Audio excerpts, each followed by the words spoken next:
দেখুন কিভাবে ডিম আর আলু দিয়ে মজার চাটনি বানাতে হয়। একবার খেলে বারবার খেতে ইচ্ছা করবে।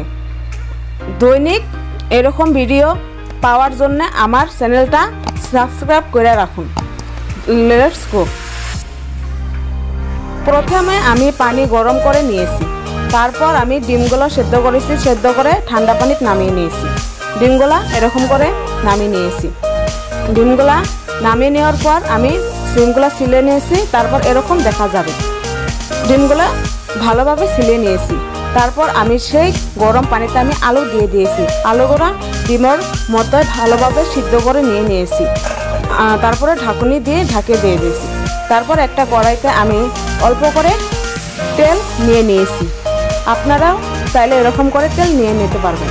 আমি এরকম করে তেল নিয়ে নিয়েছি। তারপর আপনারা অল্প করে পেঁয়াজ কুচি দিয়ে দেবেন, দিয়ে দিলে তারপর এরকম করে নেড়ে নেবেন। আমি এরকম করে নেড়ে নিয়েছি। তারপর আপনারা অল্প করে ঝালা দিয়ে দেবেন। ঝালা দেওয়া হয়ে যাওয়ার পর আপনারা পেঁয়াজ আর ঝালা একলগে ভালোভাবে মিক্স আপ করে নিয়ে নেবেন।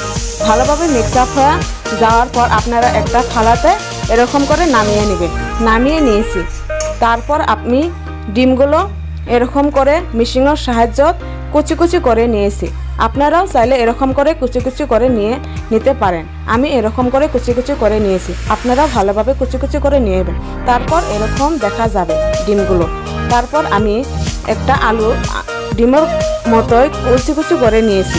আপনারা চাইলে এরকম করে কুচি কুচি করে নেবেন। আমিও এরকম করে কুচি কুচি করে নিয়েছি মেশিনের সাহায্যে। আপনারা চাইলে হাতে দিয়ে কুচি কুচি করে নিতে পারবেন।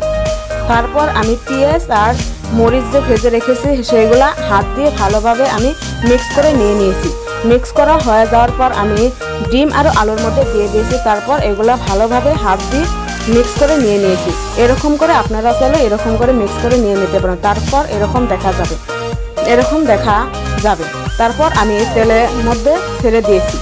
ছেড়ে দেওয়ার পর আমি খুন্তি দিয়ে ভালোভাবে নেড়ে নিয়েছি। নেড়ে নেওয়ার পর এরকম দেখা যাবে।